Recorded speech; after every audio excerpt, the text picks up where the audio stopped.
They won't confront you, they'll just stop respecting you. Respect isn't lost in loud arguments or public failures. It's lost in silence, in subtle habits you don't even notice. You talk too much about your plans. You explain yourself when no one asked. You smile too often, apologize too quickly, and try too hard to be liked. And slowly, without warning, you disappear in the eyes of others, not hated, just dismissed, overlooked, powerless. And this video exposes 8 silent behaviors that erode your respect and shows you how to rebuild it through presence, restraint, and strategic silence. Because once you understand how power actually works, once you learn to speak less, move deliberately, and stop chasing approval, you'll stop being ignored and start being impossible to overlook. If that's what you're ready for, hit like, subscribe, and let's begin. Number 1, talking about plans, not results. There's a strange but universal truth. The more you talk about what you're going to do, the less people believe you. The more you announce your ambitions, the more they sound like noise. And over time, without realizing it, you become that person. Full of words, empty of weight. You give away the mystery. You lose the tension that makes people watch closely. From a Machiavellian lens, this is not just weakness, it is strategic failure. Perception is everything. And when you're seen as someone who speaks more than they deliver, you begin to lose your social gravity. People stop leaning in. They stop wondering because they already know nothing is coming. You've trained them not to expect results, only declarations. And that reputation, once formed, is hard to undo. The Stoics saw this clearly. Marcus Aurelius wrote, "Don't explain your philosophy, embody it." That single sentence contains a lifetime of discipline. You don't earn respect by telling people who you plan to become. You earn it by becoming it, quietly, relentlessly, and without ever asking for applause. To the Stoic, every word must be backed by action, and every action must be rooted in clarity, not ego. Those who constantly talk about what they're going to do are often unaware of the hidden damage it causes. It feels good to announce your goals. It gives you a temporary high, a small hit of admiration. But over time, this habit becomes a psychological substitute for real movement. You begin to mistake noise for progress, and that illusion becomes comfortable, dangerously so. Leonardo da Vinci is a timeless example of the opposite principle. He rarely explained himself. He simply worked, deeply, obsessively, and let the results speak for him. He didn't broadcast his plans to the world. He built in silence, and when his work emerged, it didn't need to shout. It dominated the space. Not because of marketing, because of mastery. His presence was felt not through announcements, but through execution. That's what made him untouchable. Machiavelli would call this the advantage of unpredictability. When no one sees your move coming, they can't prepare for it. When you work in silence, you hold the advantage of surprise. But when you declare your plans too early, you give others time to block you, or worse, to copy you. Power moves quietly, only ego moves loudly. Only the insecure narrate the journey before it begins. Why else do people overshare their goals? Often, it's to seek reassurance. To hear someone say, "That's a great idea." But the Stoic knows that this kind of reassurance weakens the soul. Epictetus warned that if you're going to grow, you must be willing to look foolish to others. Not explain, not persuade, just act, and let the results settle the conversation. So here's the rule. Speak only when your results demand it. Until then, let your silence create curiosity. Let your work arrive before your words. Let your character become undeniable. Not through announcements, but through repeated demonstration. Respect is not something you ask for. It's something you grow in the dark, like roots beneath the surface. And when the time is right, you rise. Not with noise, but with inevitability. Because the most powerful man in the room is never the one who says, Watch what I'm about to do. It's the one who already did it before you even knew to look. Number 2, over-explaining yourself. Nothing drains your power faster than the need to constantly justify your decisions. The more you explain, the less you're believed. The more you try to be understood, the more people question your certainty. And the more words you use to defend yourself, the less confidence you appear to have, even if you're right. From a Machiavellian perspective, over-explaining is a form of self-sabotage. It signals weakness. It tells others that you are seeking their approval, not asserting your position. And that subtle distinction is everything. Because the moment they sense that you care too much about how you're perceived, they know they can influence you. They know they can shake your foundation.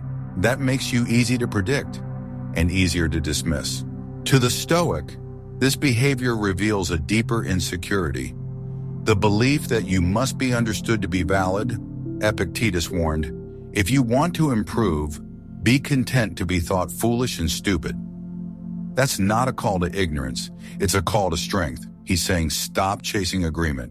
Stop needing people to get you, because real clarity is lived, not argued. It reveals itself over time, not in a single conversation. And what causes this need to over-explain? Fear. Fear of being misunderstood. Fear of looking cold, wrong, or selfish. But the more you fear being misunderstood, the more you bend yourself to fit other people's expectations. And over time, that bending breaks you. Your truth gets watered down. Your words lose weight. Your presence gets smaller.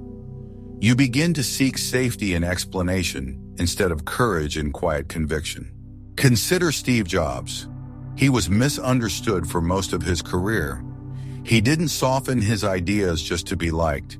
He didn't hold press conferences to over-justify every controversial move. He simply built. He proved his vision not through endless explanation, but through what he delivered. And eventually, even the skeptics had to respect him. Not because he begged them to, but because he left no room for doubt. Over-explaining also creates noise where there should be silence. You don't owe everyone your reasoning. And when you speak too long, you lose the rhythm of authority. Think of those you respect most. They speak less, but say more. They don't rush to justify. They act and let their track record be the proof. Now, this doesn't mean you should be vague or evasive. Clarity still matters, but clarity is brief, sharp, and deliberate.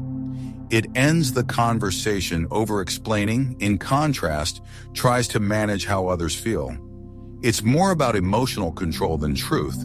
And ironically, the more you talk, the less people listen. So what's the Stoic strategy? Detachment. If someone questions your choices, give a clear, firm response. Once. Then stop. No spirals, no emotional apologies. Just presence, confidence, stillness. You are not responsible for how others interpret your truth. You're responsible for living it fully and consistently. Seneca once said, "A wise man is content with himself." And that includes being content with not being fully understood. Because your life, if it is honest, disciplined, and grounded, will become its own explanation. In the end, your power doesn't come from how well you explain who you are. It comes from how deeply and quietly you embody it. The strongest man in the room is rarely the one with the most words. It's the one who doesn't need to speak at all. Number 3, being too agreeable. It starts with a smile, a nod, a polite laugh when someone makes a joke that isn't funny, a quiet yes when you meant to say no. At first, it seems harmless. Social glue, a way to keep peace. But over time, those small concessions stack up like bricks around your spirit. And eventually, you're not seen as kind. You're seen as pliable, as easy, as someone who will say yes to anything, just to avoid friction. Machiavelli would call this the posture of the weak. He warned that those who strive to be loved more than respected often end up discarded or used. Because when people sense that you fear rejection, They know they can shape you. And once they can shape you, they stop respecting you. You become useful but never feared, present but never powerful, and without power, your presence starts to dissolve into the background. The Stoics saw this pattern as self-betrayal. They didn't value agreement. They valued alignment, Marcus Aurelius reminded us. The approval of others is a thing that has no value. To seek constant harmony is to dilute your own convictions. It means placing peace above principle. And when you do that long enough, people stop knowing what you stand for because you've forgotten too. Now let's be precise. Being agreeable is not weakness. It's situational strength. But being agreeable as a habit, as a personality trait rooted in fear, that's where the rot begins. That's when you start laughing at what you don't find funny, nodding at what you don't believe, saying sure to things that fracture your peace. You think you're being nice, but others see it differently. They see that you have no line, no resistance, no weight. And in human dynamics, the person without weight gets passed over, talked over, and quietly disrespected. Look at Maya Angelou. She was warm, wise, gracious, but never fragile in her voice. She didn't speak to please the crowd. She spoke from the root of herself. When people disagreed, she didn't flinch, she didn't shrink, she didn't morph. She just stayed solid. That's why her words reached beyond rooms, because they came from depth, not desperation. And here's the deeper danger. When you suppress your truth for too long, resentment brews. You begin to feel invisible. People walk over your boundaries not because they're cruel, but because you erase the signs that those boundaries even existed. You trained them, you taught them with every forced smile, every unnecessary "I'm fine," every "it's okay" when it wasn't. So what does the Stoic do? He stays calm but not compliant. He listens but doesn't flatter. He speaks with restraint, but never abandons what is true. He knows that clarity creates friction, but he welcomes that friction as the cost of self-respect, because being respected will never feel as instantly rewarding as being liked. But it will last longer, and it will hold you upright when life tests you.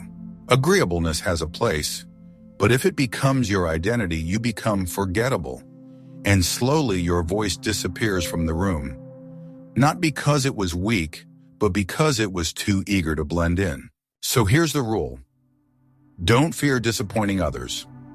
Fear disappearing in the process of trying to keep everyone happy, because the most respected person in the room isn't the one who always agrees. It's the one who can stay still when everyone else expects a smile. Number 4, over-apologizing. There's a difference between humility and submission, and over-apologizing lives in the uncomfortable space between the two. At first, it seems like good manners, saying sorry for being late, sorry for asking a question, sorry for speaking too long or needing help. But when you apologize too often, too quickly, and for things that don't even require it, you're not being kind. You're signaling low value. You're quietly saying, I don't think I belong here. The more you say sorry, the more you teach others to see you as someone who doubts themselves. And worse, you start believing it. The apology becomes less about a specific moment and more about who you are. You begin to apologize for your presence, your voice, your feelings, your very existence. And when that happens, you're not being virtuous. You're eroding your own foundation. Machiavelli would see this as a quiet collapse of posture. In his world, power belonged to those who set the tone, to those who controlled the frame. And over-apologizing is a direct surrender of that frame. It hands authority to the other person and says, you are dominant, I am disrupting you. Even if unintentional, the message lands. And once you place yourself beneath someone psychologically, they rarely invite you back up. The Stoics understood this too. Seneca once wrote, no man was ever wise by chance. Wisdom to the Stoic requires intention.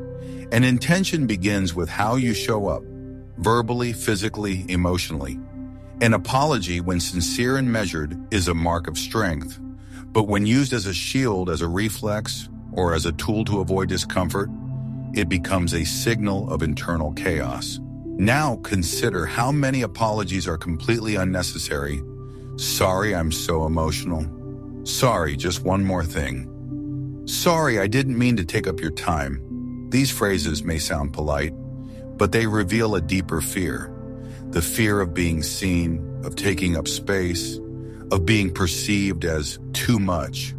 And that fear leads to a slow, invisible form of self-erasure. Contrast that with someone like Oprah Winfrey. She made mistakes. She had loud critics, but she never apologized for her presence. She never said sorry for being big, visible, direct, or passionate. She owned her platform. She adjusted her behavior when needed, but never begged for permission to exist. And because of that, the world adjusted to her, not the other way around. Over-apologizing creates a feedback loop. The more you do it, the more others expect it. And if you stop, they'll feel like something is wrong, because your apology became a pattern, a signal of safety, a way to keep the peace. But peace built on self-erasure is not peace, it's just quiet submission. So what's the Stoic alternative? Discipline in speech, apologize when real harm is done, clearly, briefly, without shrinking, but never apologize for your truth, your presence, or your boundaries. A Stoic man doesn't use apology as a social lubricant. He uses it as a tool of honor, not approval. So here's the lesson. Stop apologizing for who you are. Start honoring it. When you walk into a room, don't ask to be accepted. Show up as if you already belong. Because if you've done the work, you do. And if not, work quietly until you no longer need permission. Because respect doesn't come from how many times you say sorry. It comes from how rarely you need to. Number 5, filling silence too quickly. Most people fear silence more than they fear judgment.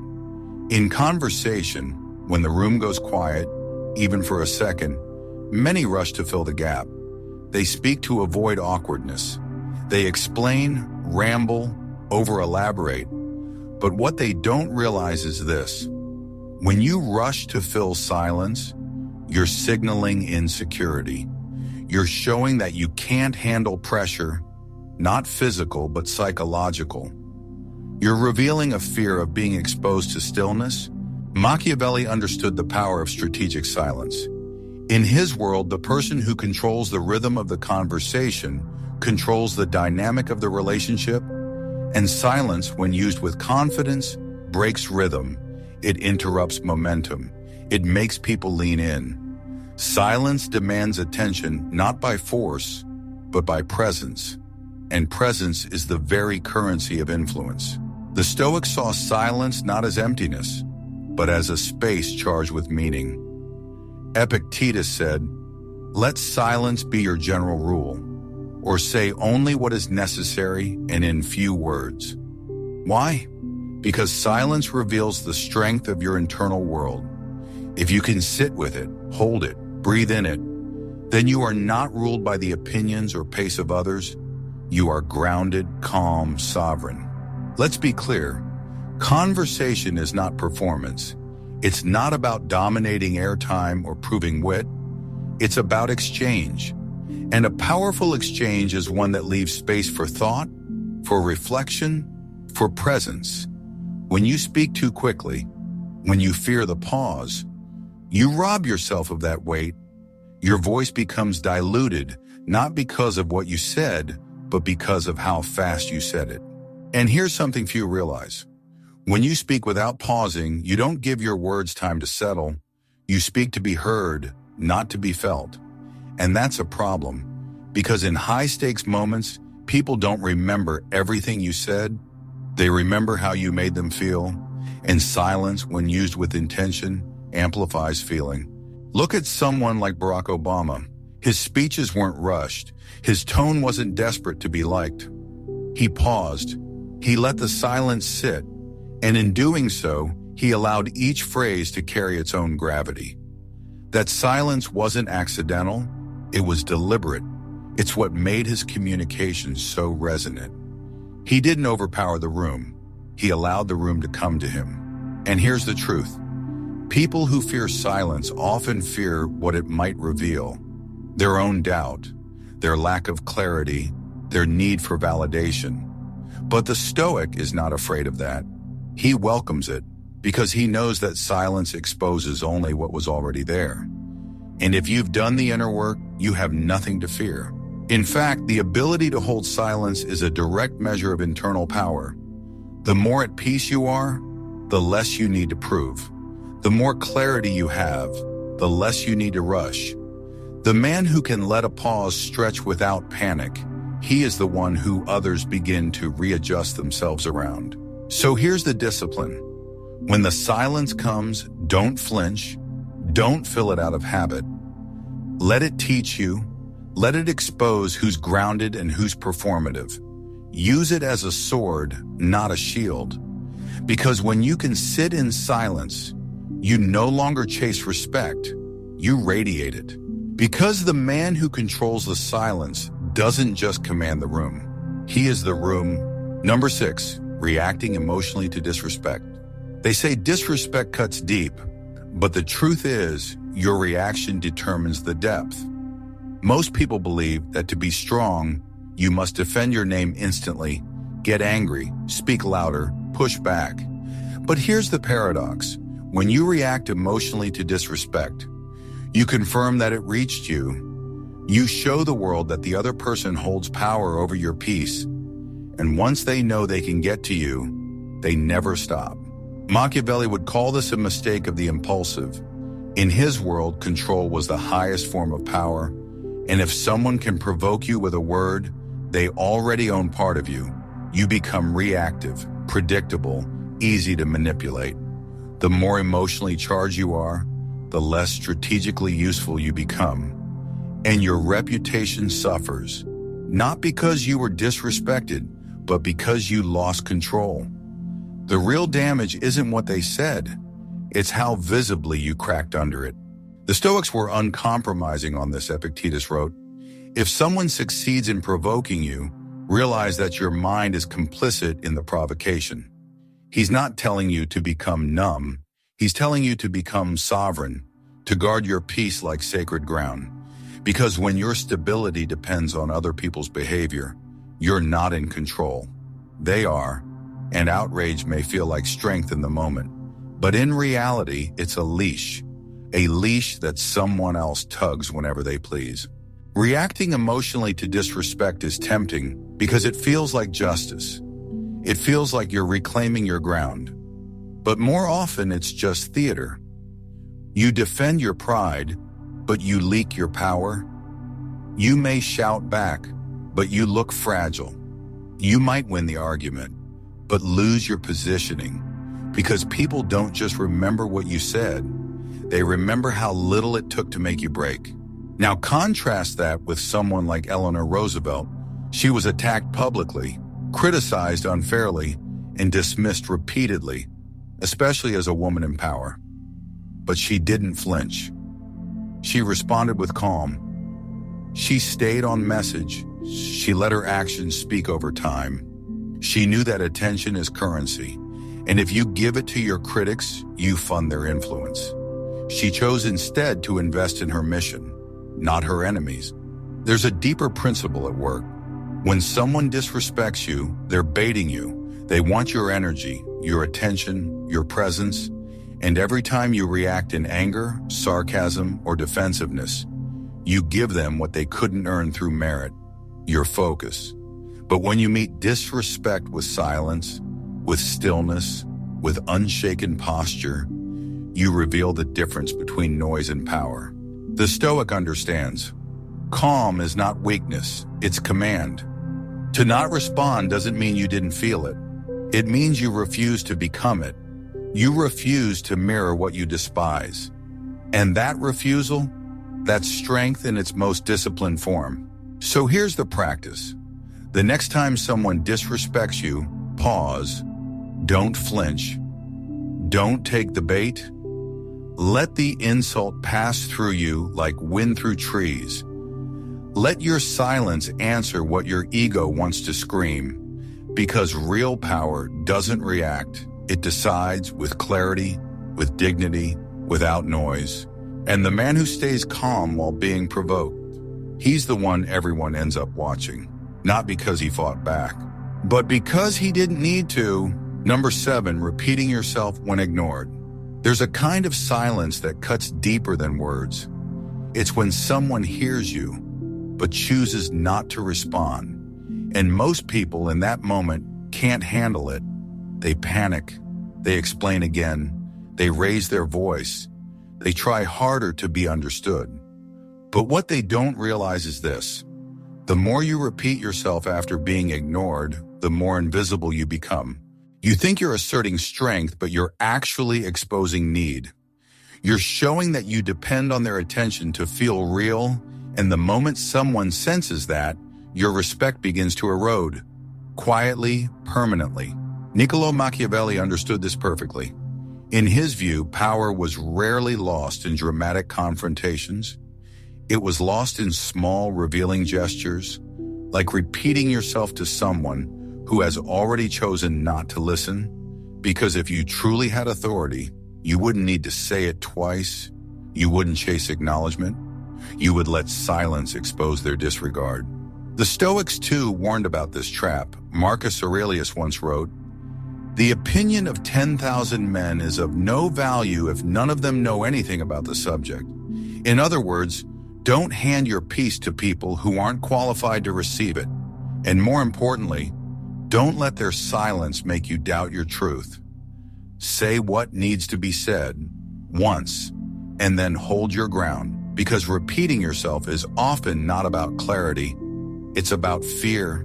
Fear of being unseen, fear of being dismissed, but fear is never a source of strength. True power is quiet. It speaks with precision and waits. It never pleads to be heard. In fact, silence is one of its greatest tools. When someone ignores you and you simply withdraw, you introduce pressure, you create space for them to realize what they missed.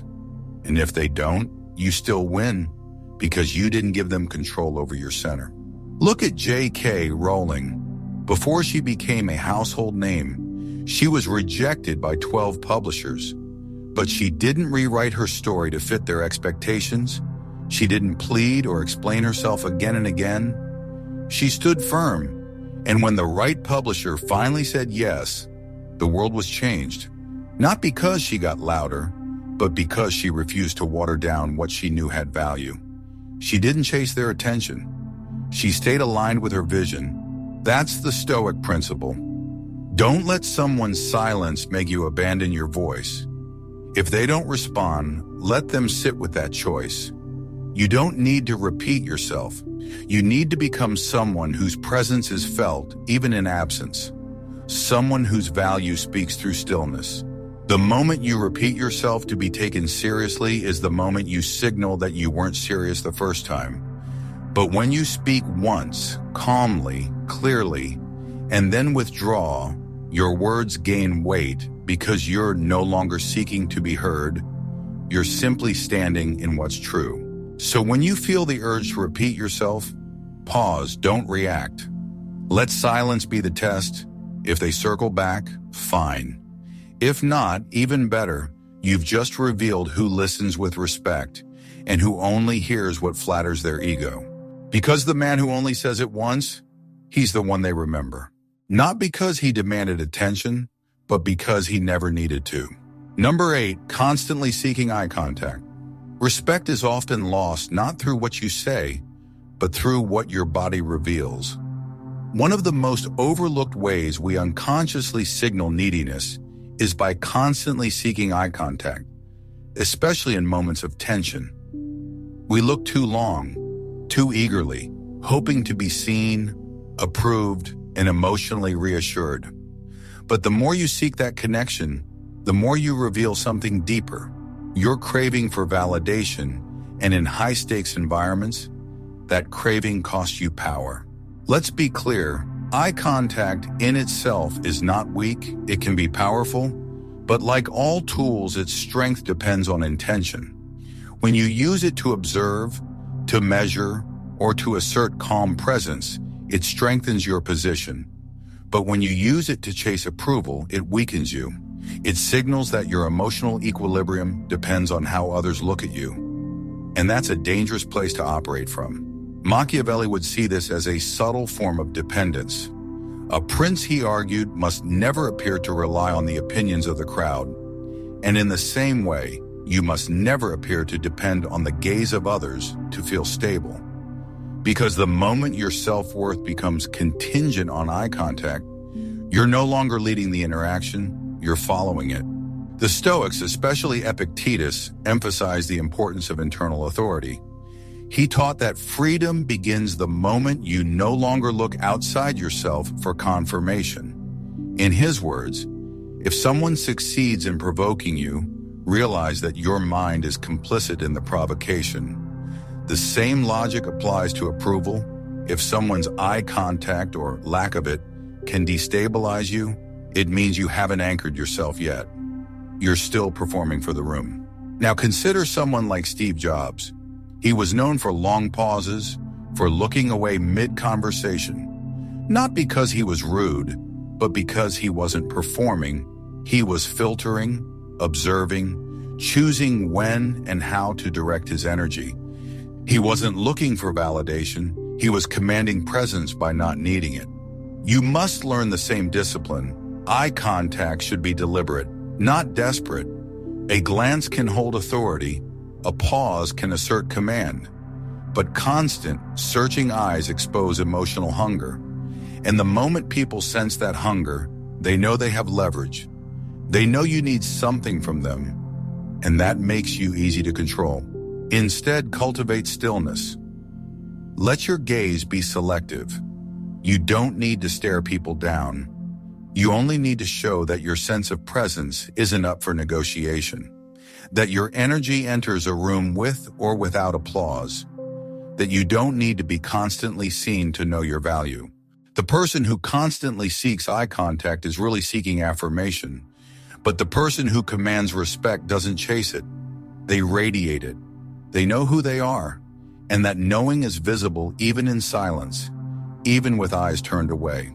So train your gaze to reflect your peace, not your insecurity. Look when it matters, hold when it counts, but never let your eyes beg to be seen, because once they do, the rest of you follows. And now you know, respect isn't always taken from you. It's slowly given away through the smallest habits, through the way you explain too much, apologize too often, chase too quickly, speak without pause. You thought being nice, being clear, being seen would earn you admiration. But the world doesn't work that way. Respect doesn't follow the loud or the eager. It follows the still, the composed, the ones who know when to speak and when to vanish. So if you've seen yourself in any of these patterns, don't shame yourself. Train yourself. Choose restraint. Choose presence. Choose to become someone who no longer needs to beg for value because they already embody it. If this spoke to you, subscribe. This channel isn't for everyone. It's for those walking away from noise and returning to power. Because the moment you stop chasing respect is the moment people start offering it without being asked.